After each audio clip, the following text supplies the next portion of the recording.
What it do? SRT gang. It's your boy with the fat SwaggyReacts, and we are back with another reaction video, man. And shouts out to homie Mr.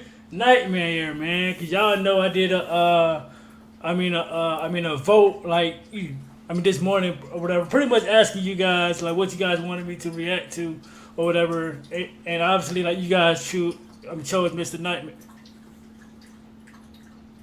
Bro, I cannot stand Bella, bro. She literally ain't been drinking all day until I started recording, bro. Bella, get in your cage. What's wrong with her, y'all? My bad, y'all. She always be doing that, bro. She's so bougie. She always want the attention. But yeah, but shouts out to Mr. Nightmare, bro. Like, I just pretty much wanted to come and ask you guys, bro, like, have any of you guys ever been like mountain climbing? You know what I'm saying? Cause me personally, no, I haven't. You know what I'm saying? Now I've been in like community center, like colleges where they had the rock climbing like indoors, but as far as outside, no. Know what I'm saying? But we're gonna be checking out 3 real mountain climbing horror stories. So please like, share, comment, subscribe. If you guys checking this video out for the first time, I drop one of these every night at midnight. Hit that subscribe button, hit that bell. Let's get this video to 200 likes. I ain't finna hold y'all up. Let's get into it, gang. Let's rock.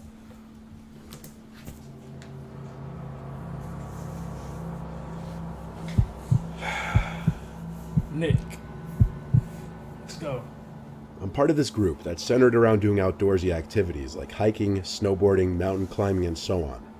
It started as a Facebook group and evolved into a closer-knit group of people. Around 10 of us. Not all 10 or so people go to every outing, obviously.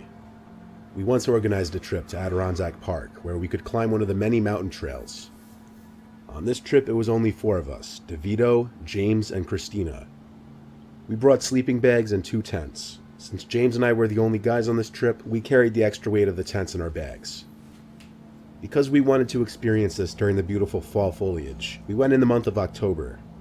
The weather was perfect, but still, once it started getting dark, we couldn't continue on the path, and we'd have to set up camp before it would get too dark to do even that. We set up camp on a hard rocky surface, and 3 of us started collecting wood for a little fire. James poured some lighter fluid into the pile of sticks and wood we collected, and that helped get it going. Sitting around the fire, we started to eat whatever foods we had packed while recounting about previous trips we'd taken together. That's when it first happened. A scream from the distance, a woman's scream. A scream that sounded as though someone was being attacked or feared for their lives echoed down the mountain. The 4 of us fell silent and looked at each other. Any of us who had food in our mouths had stopped chewing. We were all just frozen for a few seconds. The scream didn't repeat. We broke the silence by asking what we should do. We should have been alone this far. Get the hell out of there. It's time to go. That was clearly a sign of a help.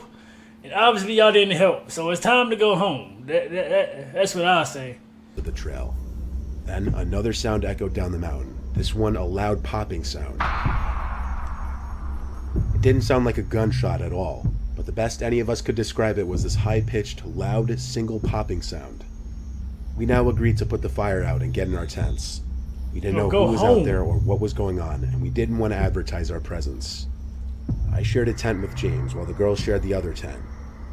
Falling asleep in a sleeping bag is always a tough task for me, and when you add hearing a blood-curdling scream out in the middle of nowhere not too far from you, it just makes it even harder. Right.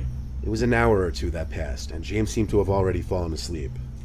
I was still rolling around from side to side, uncomfortable, when I heard another woman scream. What the This one was higher pitched and much, much closer. I sat up and looked at James, who was apparently woken up by the scream. We were scared to even leave the tent, because the scream was borderline right outside our campsite. We were discussing if we should wake the girls and pack it up and leave. We'd have a long hike back in the dark ahead of us. We then heard footsteps outside our tent. The sound of shoes hitting the stone floor below us. Oh, hell no. I called both DeVito and Christina's names, expecting it to be them. But when they didn't answer and the footsteps stopped right outside the tent, I looked at James, who looked back at me with an equally horrified look on his face. Someone then started shaking our tent violently, and James and I started to scream. Oh We could hear the girl no! See that point in time, bro? Y'all already know the slogan. Y'all already know the slogan. You about to catch a few hot ones, my guy. You not listen, bro. I'm out in the middle of nowhere, and like, bro, no. I don't care. Like, I'm letting off. I don't care. I'm letting off. Someone then started shaking our tent violently, bro. and James and I started to scream, and we could hear the girls screaming in their tent as well in reaction to our screams. I said on the count of 3, we leave the tent and fight whoever was out there. I yelled my count to 3, and on 2, the shaking stopped. By 3, I unzipped the door to the tent, and the 2 of us crawled out from it expecting to see someone standing out there. But they had already disappeared into the darkness, probably still watching us. We ran to the girls' tent yelling their names, saying we gotta go. They crawled out with their backpacks and followed us. We went back for our backpacks too after seeing them with theirs, even though our lives could have been in danger. After grabbing our bags and leaving the tents and sleeping bags, we somehow navigated down the mountain through the dark without flashlights on, relying only on moonlight. What? We had to stop and sit multiple times to rest, but we never stopped to sleep again. Not like we even had the option anymore. Plus, we were paranoid that we were being tailed. We had to just keep moving for hours until we made it back to the car. James drove us 20 minutes down the road before stopping, and then we slept in the car. We all woke up past noon because of how much walking we did and how late we finally got to fall asleep. We told the whole group about it the next day on the drive home. To our knowledge, nothing ever came up on the news about any kind of murders or weird happenings in the Adirondacks around that time. Oh, wow. It was in October of 2017 if anyone wants to do some detective work of their own. This still holds up as the scariest and overall worst night of my life.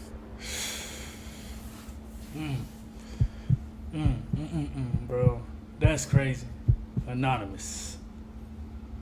My uncle is notorious in my family for being a daredevil and always worrying my mom, other uncles, and grandma, especially considering he's been on multiple medications for decades. He's what you'd call an adrenaline junkie, and he's climbed over 5 mountains in his life, most notably Everest. Well, he's attempted Everest, but he didn't make it to the top. Something in his living on edge personality and mentality slightly changed after he attempted to climb Everest. I was just 10 years old when he did, and even I remember the change. It wasn't until 5 years later that I was told just what happened on Everest. My uncle went alone on his expedition, which may have been his biggest mistake. He said he stayed at base camp for a full day before continuing his climb beyond that point. At first his climb was easy, he says, and as one would imagine, it got gradually more difficult. Even though it's a well-known fact that many bodies of previous climbers are still to be found on the mountain, my uncle says he never expected to actually find one. He entered the death zone, which is the area of the mountain where the high altitude results in a lack of available oxygen for humans to breathe. This is usually above 8,000 meters, and most of the 200-plus climbers who've died on Everest have died in the death zone. People are advised to not stay in the death zone for more than 16 to 20 hours. While in this zone, my uncle saw his first dead body lodged in a ravine. Being the happy, uppity, bubbly person he is, it was a shock and truly disturbing to him. Man, bro, can you have just imagined you guys just going up there hiking, right? And then like you get to a certain point and you see this right here, bro. You see a dead body, bro. Like, what are you gonna do, bro? Honestly, bro. Uppity, bubbly person he is, it was a shock and truly disturbing to him. He described his mood change from, in his words, feeling alive and on top of the world, to in over his head and mortal. Nevertheless, he progressed onward, and when he was tired, he took a break and sat down.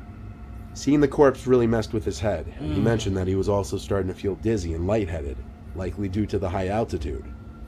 My uncle didn't want to get up from his position. He felt like he was losing energy and began talking to himself. My uncle finally got up from his seated position after an hour and decided he didn't have it in him to make it up to the top. He started to make his way down, until another climber bumped into him and started telling him to come on, let's go, passing him and climbing further up the mountain where my uncle just came from. My uncle told the man he was not up for it and was going to make his way back down to base camp. Right. He recounts that as the man spoke back to him, urging him to continue up the mountain, his voice was very echoey and surreal. My uncle said take care to the man and continue back down the way he came with his head spinning and feeling short of breath. As he continued his way down, every time he'd look up, the man would be behind him, smiling and making hand motions for my uncle to come back up. He thought smiling and ignoring it would be the best way to get him to leave him alone. After continuously looking back to that man following him, my uncle finally stopped and started firmly telling the man he wasn't feeling well and just wanted to get back to base camp.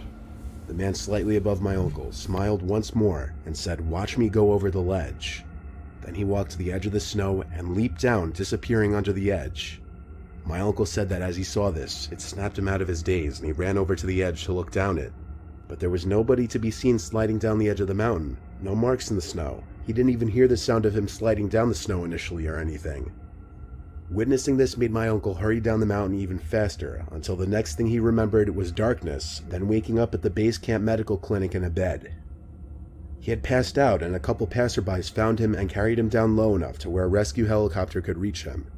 My uncle waited until the end of the story to tell me that he was off his meds for the entire trip, and mixed with the lack of air in the death zone, he started to quickly hallucinate and talk to himself. Bro. Upon getting home, Like, can you imagine if those other climbers didn't find him, bro? Like, he could have been just like the guy that he passed on the mountain before, like on the same mountain. You know what I'm saying? Oh man, bro, that is so. Death zone. He started to quickly hallucinate and talk to himself. Upon getting home, he did some research on recent deaths on the mountain and learned of a young man who had died climbing Everest that same week who looked just like the man in the hallucination. This is when he started to question if it was actually a hallucination or not. Oh my god. However, the death was reported before my uncle had this alleged hallucination. He still says he's not entirely sure what he saw was a hallucination. I don't press him for more details about this story, as like I said, it's changed him and it's clearly left some kind of mental scar on him. I can't imagine how horrific of an experience this was for him. That's crazy, dog. That's crazy, bro. Wow, bro. I once drove up to Banff National Park in Canada for a day of hiking and climbing. The park is home to numerous mountain climbing trails and is a scenic escape from the city for me to clear my head. I was going through a recent breakup and wanted to get out and get my mind off of it, and I thought this was the best way to do that. I had all my necessary tools in my climbing pack, including rope, a helmet, harness, quick draws, and whatever else I could fit in the bag. I hiked through half a mile of forest until I found a good rock wall I wanted to scale. So I found a strong enough tree to use as my anchor point and wrapped some rope around it. You may be asking why I started from the top instead of the bottom. Well, normally if I were on a known route, there would be eye bolts that are anchored into the rock that I could have just clipped my carabiner to, and when the carabiner is attached, then I'd clip my rope. As I climb up, I would place another carabiner or anchor and so on. But since I was making my own route on this day, I had to anchor at the top of the climb, which is called top roping, and rappel myself down to set each bolt. At the end of all this, I'll be at the bottom and able to climb up after setting my own route. After I was all set to go, I started to rappel down the face and set my bolts.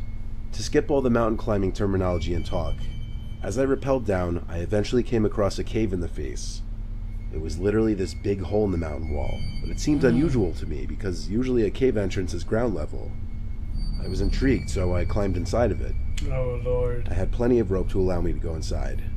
I was sitting at the edge of this opening, looking inside, and it got pitch black in there not too far from the entrance. I wondered how big this cave was, and if it led to a separate entrance on the other side of the mountain. But more importantly, I picked up on this buzzing sound from deeper in the cave. It was this very low note kind of buzzing, like you'd almost miss it if you weren't paying attention. I walked very slowly deeper into the cave, and as the humming got slightly louder, I said hello into the cave. Not because I was expecting an answer from anyone, nor did I want an answer. I wanted to see how much of an echo there would be, to give me an idea of how deep this cave went, and there was quite a loud echo. But on top of that, the humming or buzzing sound stopped after I said it. I was creeped out, no doubt, but I was still intrigued as to what that buzzing sound could have been. Yeah. I stepped just a little more into the cave, the rope starting to wedge at the top of the cave entrance now. I started to hear this slow, deep breathing, and I suddenly knew I wasn't in the cave alone. Perhaps there was an animal in there. I started to back away slowly out of the cave. When I felt I was close enough to the entrance of the cave, I took out my flashlight from my backpack, aimed it into the cave, and my finger quivered over the button for a few seconds. In a moment of poor judgment but pure curiosity, I turned the flashlight on and the cave lit up a bit. At first I thought it was just an empty cave, until I noticed the two heads, peering to me from behind the curved cave wall. I could only see half their faces, but they looked sickly and decrepit. The way they were watching me, they were in the dark seconds ago. Impossible for me to see, but bro. them able to see me perfectly standing by the light near the entrance of the cave. Bro, just get the hell out that cave, bro. What are you doing? You clearly see two people that's... Alright, whatever. But them able to see me perfectly standing by the light near the entrance of the cave. I turned off the flashlight and ran for it back out of the cave. I started to climb back up the face when I felt a grip around my ankle trying to pull me back into the cave. I kicked as hard as I could at my attacker, and I felt my shoe hit their face. In response, the sickly looking person let go. I heard him make this horrible shriek of pain. He sounded less human and more like some literal cave-dwelling monster. Oh my I didn't God. look down. I climbed the rock wall faster than I'd ever climbed.